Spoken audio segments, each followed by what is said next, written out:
Viver Sistêmico, com Nayara Della Vecchia. Apoio Cultural, Nayara Della Vecchia, terapeuta. Bom dia, minha linda, tudo bem? Tudo bem, Jô? Bom dia para você e para todos que estão nos acompanhando. Mas que sorrisão mais lindo! Ô, Nayara, esse tema que tu trouxeste hoje é forte, hein? É forte e polêmico. Polêmico? Polêmico também. Porque quando alguém vem para o atendimento com essa queixa, a primeira pergunta que eu faço é: você quer ter filhos ou você quer ser mãe? Porque existe uma diferença aí. Querer ter filhos. Muita gente chega, senta e diz assim: eu quero tanto ter filhos, mas eu não posso. E aí eu digo: tá, mas você quer ter ou você quer ser mãe? Você quer maternar? E na visão sistêmica, querer ter filhos é como se fosse uma compensação. É como se fosse uma espécie de busca para compensar, talvez, aquele ou alguém que não pôde vir. E quando eu quero ser mãe, é diferente o contexto. Então, a gente já começa a pegar a questão ali na primeira fala da pessoa. Querer ser mãe é passar a vida adiante. Nossa. É fazer com que esse fluxo da vida siga através de mim. Né? A vida veio dos meus ancestrais, passou por mim e eu quero que ela prossiga, que ela siga como um rio fluindo. Nossa, Nayara do céu, eu nunca tinha... Cara, eu não digo que essa mulher é um furacão aqui. Eu nunca tinha pensado sobre esse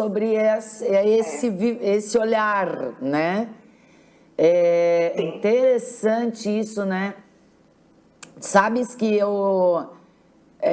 ser vó é uma coisa assim fantástica, é indescritível, assim. Ser mãe é sublime, assim, é uma coisa surreal. Agora, ser vó não tem explicação.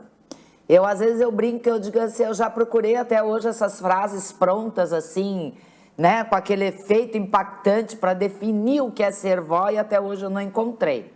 A definição mais próxima que eu encontrei sobre o sentimento que eu tenho é ver a vida através da vida que eu gerei, né? Então, assim, o filho da minha filha, o dia assim que veio essa definição, saber que aquele serzinho ali só existe porque existe a minha filha. Aí eu choquei. Aí eu tive que processar esse sentimento, né? Grandioso. Deixa eu te perguntar uma coisa. Nos teus atendimentos, já teve, assim, situações de a pessoa dizer, né? Eu não posso ter filhos, eu tenho uma infertilidade. E através de um atendimento, né, com a terapia sistêmica, isso abrir e essa mulher vir a maternar? Acontece sim, Jô. Acontece porque se fisiologicamente não tem nada que atrapalhe, né, a vinda dessa criança, a gente então precisa encontrar onde é que está o emaranhamento ali. E aí são vários emaranhamentos, várias questões que estão, né, ligadas a essa fertilidade ou infertilidade. E isso vale tanto para homem quanto para mulher. A fertilidade da mulher está ligada às mulheres do seu sistema familiar.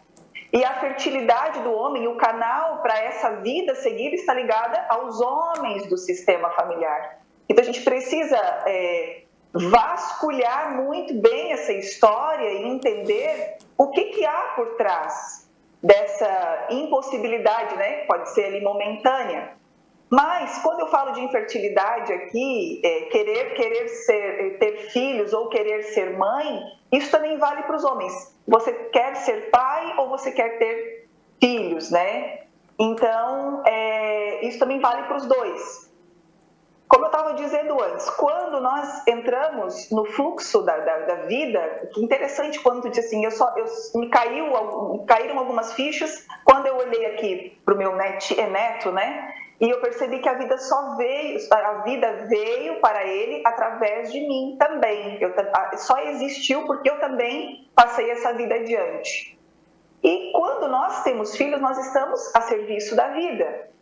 Esse é o momento mais forte da nossa história, porque ele é um momento que envolve muito amor e muita prosperidade. Quando uma mulher está gestando, ela provê tudo para essa criança. Então, essa criança ela não precisa nem respirar. A mãe fornece tudo para ela e a mãe representa a nossa nutrição também. E a nossa capacidade de nutrir os outros e também nutrir a nós mesmos. Nutrir o quê? Os nossos sonhos, os nossos projetos. Quando nós estamos criando alguma coisa, nós estamos gestando alguma coisa. Nós estamos conectados com a energia da nossa mãe. Então, a forma como a gente viveu esse período gestacional, ele vem para nós como uma forma que a gente se relaciona com a nossa mãe. Então, essa capacidade que eu tenho hoje de me nutrir, de me sustentar e de nutrir todos à minha volta, estão ligados a essa energia da vida que está sendo passada adiante, com a energia da prosperidade, gente. Porque esse período da gestação é um período de grande prosperidade, talvez o maior momento nosso de grande prosperidade. E aí, lá dentro da barriga, nós recebemos tudo o que a gente precisa para a gente se desenvolver e para estarmos vivos. Quando a família ela está em ordem, ela segue as ordens do amor, está tudo caminhando bonitinho. Lembra das 3 leis sistêmicas, pertencimento, hierarquia e equilíbrio? Quando está tudo redondinho, nessa família, essa energia da mãe, ela representa o quê? Muita fartura, muita prosperidade. E os negócios, eles dão certo nessa família. Por quê? Porque ali existe a fertilidade, como se fosse um solo fértil. E aí os filhos vêm com muita facilidade. Então, ter filhos é um sinal de quê? De prosperidade na família. E aí algumas pessoas querem ter filhos, mas tem pessoas que não conseguem. Outras não se sentem à vontade nem em falar sobre isso. E outras sentem até um pavor quando falam na palavra filhos. E aí, falando na visão sistêmica, quando a gente fala sobre isso, a gente tem sempre que lembrar que a visão sistêmica é como se fosse uma visão de raio-x. A gente olha para além do aparente, para além da superfície do problema. Então, quando fisiologicamente essa pessoa está com tudo em dia, está tudo certo, não há nenhum impedimento no meu corpo, biologicamente, fisiologicamente, está tudo certo, a gente precisa olhar sobre uma outra visão, sobre uma outra ótica. E aí, a visão sistêmica, ela traz para a gente algum olhar sobre essas possíveis dificuldades. E aí, o primeiro olhar que eu vou falar para vocês é que o que pode estar por trás dessa impossibilidade são alguns emaranhamentos familiares. Como assim? Situações em alguma desordem dentro do sistema. Culpa, compensações. Vou dar um exemplo. Às vezes, um ancestral, uma pessoa lá de trás, tirou a vida de algum bebê. E hoje, esse descendente, ele não pode engravidar. Por quê? Porque ele está compensando a dívida de um antepassado. Gente, isso é a nível, que a gente fala, inconsciente. Lembra que nós estamos conectados ao inconsciente coletivo familiar. existem memórias, registros que nós carregamos. Então, outra coisa que eu já falei, 95% do nosso comportamento ele é inconsciente, ele não é consciente. Então, muitas vezes, nós estamos compensando dores, dívidas de algum antepassado. Uma outra possibilidade, promessas. Antigamente, existia muito o costume das famílias fazerem alguns votos para os seus filhos. Diziam assim, eu quero que meu filho seja padre. Quando eu crescer, o meu sonho é que a minha filha seja freira.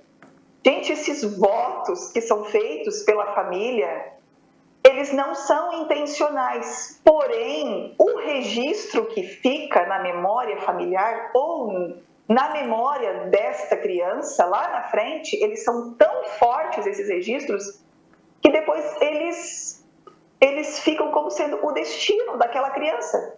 O destino fica vinculado a essa lei que foi imposta pela família, né? Ou seja, os pais se sentem em alguma dívida com a igreja, com Deus. Muitas vezes, às vezes o filho foi doente na infância e a mãe diz, olha, eu prometo que quando ele crescer, ele vai seguir na religião, vai ser padre, vai ser freira. Então, essa criança, ela pega inconscientemente esse vínculo, essa lei imposta. E o que acontece lá na frente? Ele também é impedido de engravidar ou de poder gerar a vida. Uma outra possibilidade no olhar sistêmico é as maldições familiares. Gente, isso é tão forte. O que são essas maldições familiares?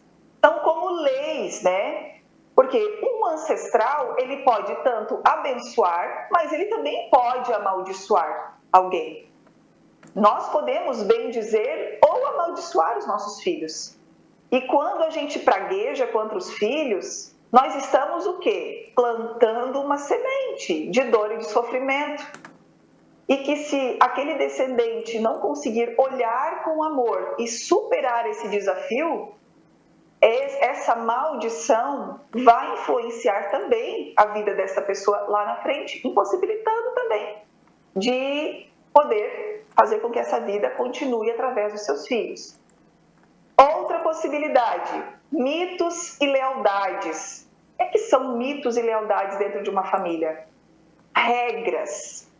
Muitas famílias têm o hábito de dizer assim, olha, aqui na nossa família, ninguém faz determinada coisa. Olha, aqui na nossa família, todo mundo, né, faz de tal jeito. Às vezes, essas leis, elas ficam no inconsciente da pessoa de forma tão impregnada no inconsciente desse filho, que ele também fica impossibilitado de seguir aí a sua vida adiante. Tem como quebrar isso? Como a Jo perguntou lá no começo, tem como identificar, tem como quebrar? Num primeiro momento, a gente acredita que, e olha, parece que não tem. Mas a constelação, ela vai nos mostrando o caminho, vai abrindo caminhos para que a pessoa, então, olhe para tudo isso e consiga se desvincular. Uma outra possibilidade que também pode haver, e eu já atendi muitos casos que estão vinculados ao fluxo da vida invertido. O que é isso? Fluxo de vida invertido? É quando a hierarquia da família está invertida. Por exemplo, uma filha pode estar ocupando o lugar de mãe da mãe, ou de mãe do irmão. Ou um homem também está nesse lugar de pai da mãe, de pai do irmão ou de uma irmã. E aí essa pessoa manda a mensagem no inconsciente dela. Qual é a mensagem que ela manda? Para que eu vou ter filhos se eu já os tenho? Eu já tenho filhos. Quando é que isso acontece? Geralmente, quando lá no passado faltou a figura da mãe ou do pai e essa criança ocupou esse lugar para ajudar, né, nos cuidados daqueles que ficaram e que tiveram que sofrer com a ausência daquele que não pôde estar ali. Então, geralmente são famílias numerosas em que essa criança lá atrás, ela estava ocupando esse lugar de mãe ou de pai dos seus irmãos. E ela leva esse registro até hoje para o seu inconsciente. E claro, aí fica o registro, eu já tenho filhos, para que eu vou ter? Eu já tenho, não preciso ter. E aí, isso também é uma forma de impossibilitar. Então, essa programação, ela afeta todo o organismo. Como se já houvesse uma mensagem dentro dela dizendo assim, ó, essa tarefa eu já cumpri, não preciso mais cumprir. Uma outra possibilidade, identificação com os meus ancestrais. E aí, na constelação, isso é bem comum. A gente vê que uma pessoa pode estar identificada diretamente com o destino de algum ancestral ou de alguém que veio antes dela. Por exemplo, um aborto que veio antes dessa pessoa, né? Pode ser que ela tenha um irmãozinho que não pôde nascer.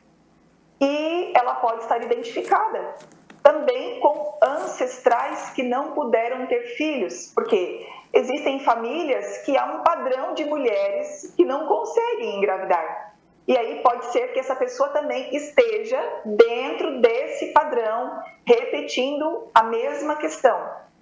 Também pode estar conectada a um ancestral que lá no passado provocou muitos abortos. E aí hoje essa pessoa, ela pode fazer o quê? De forma inconsciente, ela pode expiar a culpa.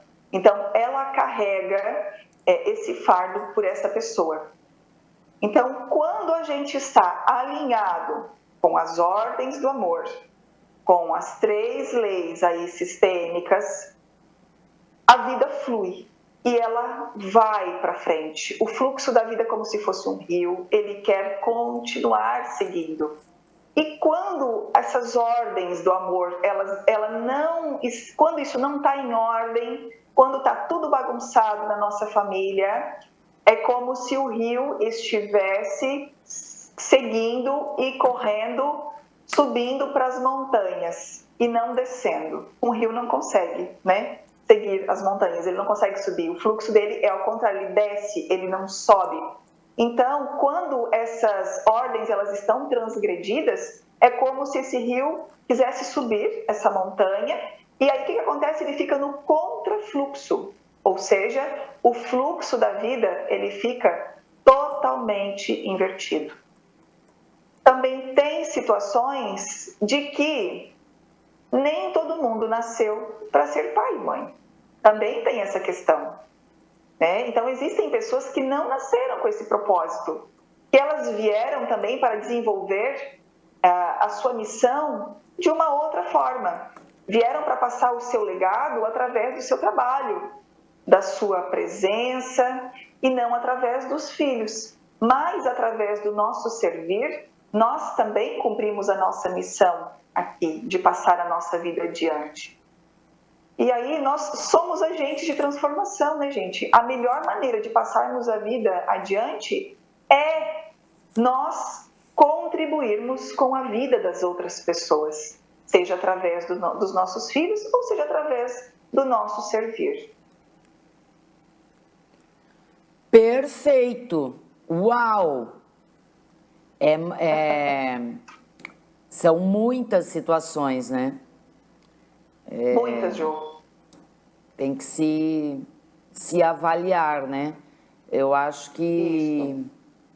Quando uma mulher tem muito forte esse desejo, né? Essa busca, eu acho que ela deveria olhar, né, para todas essas possibilidades, né? Começando pelo emocional, eu penso, né? Exato. E aí talvez só aí já se abrisse, né? Porque muita coisa. Quando há esses acordos, esses contratos, de repente, verbais, né? Que a gente não tem nem consciência, né? E que através do olhar sistêmico isso pode esse nó dissolver. Pode se dissolver, né? E às vezes as pessoas não têm consciência disso. Que maravilha, que tema forte, mas assim, muito, muito, muito, muito, muito importante. Eu acho que fica aí para as pessoas de casa que estão passando por esse desafio pensar: você quer ter um filho ou você quer ser mãe? A primeira pergunta, né? Para que esta criança faz sentido na tua vida? A primeira pergunta, assim, para quê? Lembra que não tem os porquês, tem os para quês. Parar e se questionar. Para que gerar faz sentido na minha vida? Para que? Né? Essa é a questão que tem que ser respondida aí. Primeira. Perfeito. Nayara, muito obrigada mais uma vez pela aula. Gratidão. Eu que agradeço, nós que agradecemos aqui, né? Até terça que vem. Tá certo, então. Até terça que vem. Boa semana para todos. Até mais. Viver Sistêmico, com Nayara Della Vecchia. Apoio Cultural. Nayara Della Vecchia, terapeuta.